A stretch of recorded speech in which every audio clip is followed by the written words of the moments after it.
Hi everyone. This presentation is going to be about endocarditis. I am just going to start off by giving you the case study, and then we're going to kind of integrate all the information of endocarditis with the patient. So you go into the clinical setting, and we have a patient who is a generally a healthy 20-year-old female who's had no health issues, who has come in because of shortness of breath, fatigue, and is unable to gain weight. There's a language barrier due to the fact that she has just recently come to the United States from Tunisia, and the doctor finds that she has a murmur. So, of course, what's the next general question? Did you have a murmur? Were you diagnosed with any heart conditions in your country? And that's when she admits that she's never actually seen a doctor. Um, and just to kind of give you perspective, Tunisia is in northern Africa. So it's like up here, this is Tunisia, this is Italy. So it's across the Mediterranean Sea. And my mom, and just so you are aware, this patient is my mom. Okay. Um, my mom is from this island that's in southern Tunisia. It's really, really tiny. You literally can drive through the whole island in probably like 30 minutes. Um, so she comes from what you would consider essentially a rural area, and on top of that, this is a third world country. So these are the things that I think we should be thinking about in the clinical setting when it comes to patients who are not from this country. So now that we have that kind of in our head, what diagnostic test do you think would be the next step for the doctor to order, since we don't really know why she has this murmur? So if you guys thought about an echocardiogram, that is correct. An echocardiogram is essentially like an ultrasound of your heart, and that is when the patient is diagnosed with endocarditis. Endocarditis is the inflammation of the ventricles or the valves or ventricles of the heart. It's typically most commonly found in the valves, and it typically is caused by a bacterial or fungal infection. So you can see in this picture, you got your little itty bitty bacteria, and they decided that this is where they want to live now, and they essentially, you know, basically they eat away at the valve. So now you're having leaky valves that are not being able to do their job. Okay, so again, endocarditis is inflammation of the endocardium, and it involves the ventricles and the valves. And typically, especially in the United States, this is found with patients who have already had heart damage or heart valve issues. So some examples of that could be having congenital heart defects, artificial valves, is another big one, rheumatic heart disease. And the reason why I have that bolded is because this isn't very common anymore here in the United States, and this is what our patient had. Other common populations that could potentially be at risk for endocarditis are IV drug users, and people that are on long-term catheter use. That's typically found in our patients who have kidney issues, and those with poor dental care.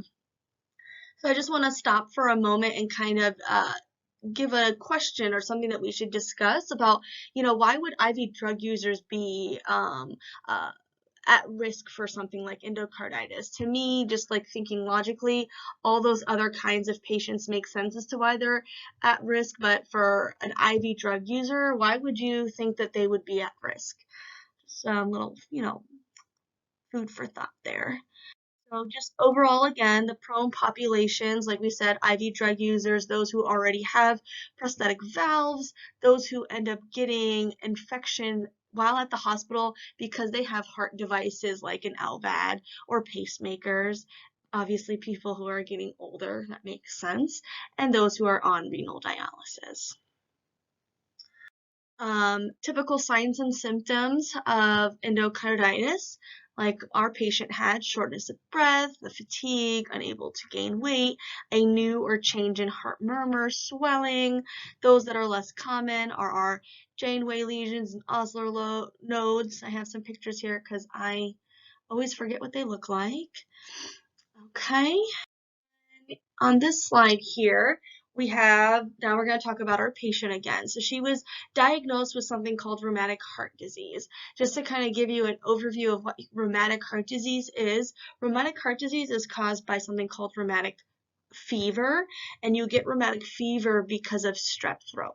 So basically, if you have untreated strep throat that occurs continuously, so you're getting it over and over and over again, the bacteria actually travels down from your tonsils all the way down to your heart, and it likes to settle typically in the mitral valve, and it essentially eats away at the valve. That is rheumatic heart disease. Rheumatic heart disease is actually pretty serious, but again, in the United States, we have really good health care. You know, when kids have a strep throat, we treat them with antibiotics and we try to get rid of it. But that's why treating strep throat is actually super, super important. So what do you think the next steps are for someone who has been diagnosed with rheumatic heart disease? They have endocarditis, they have a leaky valve, a valve that's basically not doing its job. You know, what do you think we're going to be doing next? And at the same time, while we're going through all of this, this is a pretty serious condition to put on a patient who basically has never really seen any doctors. How can we help um, keep that patient at ease and let them better understand what's going on and what the plan is? I think it's really important for us to remember that even though these patients might not come from areas where medical interventions are big, it doesn't necessarily mean that they don't understand or they're not very smart. It just means that they need a little bit more of an education. So sitting with them and giving them that time is really, really imperative. I think it's also really nice, especially here in Columbus, that we have a lot of information in different languages so that people can take that home and read it, because you really want to remember what the doctor says, and you're not going to remember everything that is being taught to you at the hospital. And then also you want to look into what cultural or religious aspects that we kind of have to keep in mind. So these are all the things that as nurses that we really want to be thinking about, especially when we're dealing with a patient who is really, really going through something that is very much so life-changing. So the treatments and medications for endocarditis, typically the first step if you have endocarditis is to find out what organism is causing the infection. If it's a bacterial infection, then they'll start off with antibiotics. If it's a fungal infection, you have to go straight into a valve replacement. So you have to go straight to surgery. But if it's bacteria, you start with antibiotics. If that doesn't work, it also leads to surgery. So the majority of patients who end up with endocarditis do end up having surgery, just because that valve is not going to be functioning as well, and you want to have optimal health for a patient, so it just makes sense to have a valve replacement. And it also helps in preventing, embolism and dealing with that infection that is uncontrolled. Now, in a patient with rheumatic heart disease, they go straight to a valve replacement. So it's because it's reached that point where it's gotten pretty severe. Here's a good picture of rheumatic heart disease, and again, explaining it. So again, like I said, it starts off with just being strep.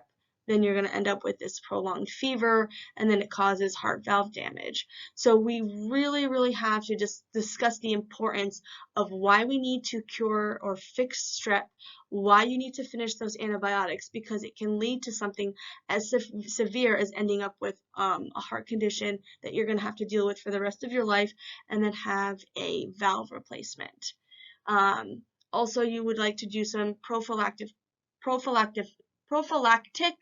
treatment, so making sure that prior to any dental work you are on antibiotics, and then before any surgical procedures to also be on antibiotics. So our patient ended up having a valve replacement, and I want to just kind of backtrack to when I was talking about those religious or cultural things that we need to be aware of.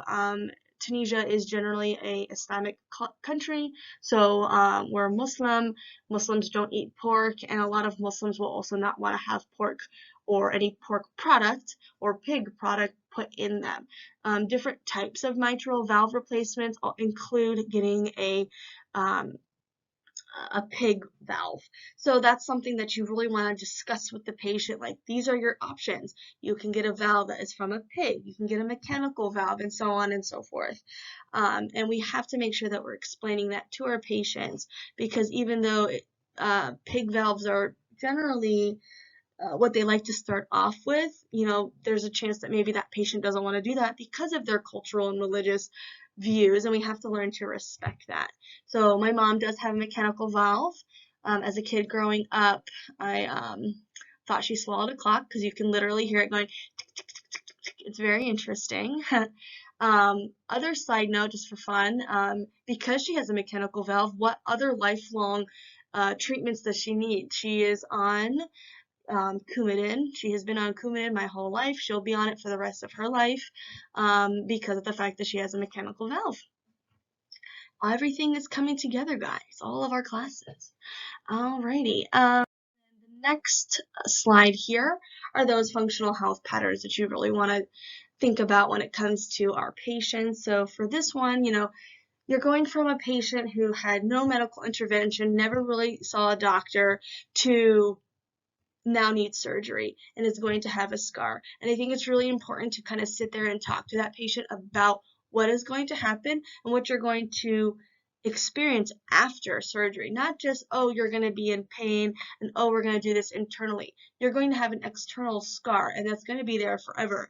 And I think that for any person, that can make them very self-conscious. So you really want to talk to them about that, to make them understand that this is necessary for them to live a long life, but also that, maybe they should take pride in that scar, that's their warrior, mark, that they survived something that could have killed them.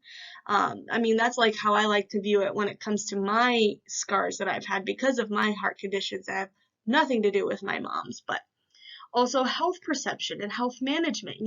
You go from a patient who's never been to a doctor to now who's going to have to see one very regularly. How do we ensure that that patient is going to come to the office every year or every 6 months? How do we make sure that we do that? Well, honestly, the best thing to do is by giving them that comfort, and also by educating them. Education is going to go a long, long way, especially with patients who are not from this country, who don't understand how important it is to consistently see your doctor. So these are the things that I like to think about, and I like to tell people about that, because if you're unaware of what it's like to be from a different culture, then it doesn't make sense to you. So maybe for you guys, you're thinking, why did she never go to a doctor? Well, unlike here, there is really no such thing as health insurance. So if you need to see a doctor, you have to pay up front. And my mom is from a very small island. It is very rural, and it's very poor. She didn't come from a wealthy family who could afford to take her to the doctor every single time she had strep. And she had strep a lot growing up, from what she told me. She said her throat hurt her all the time.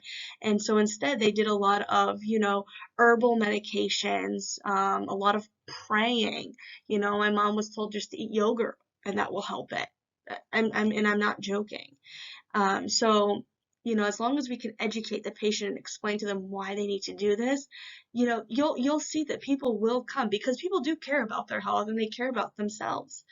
And then, of course, value and belief is really important, especially when it comes to patients from different cultural regions who have different ideas of how they want to live, as well as, their belief systems might discuss things in a different way.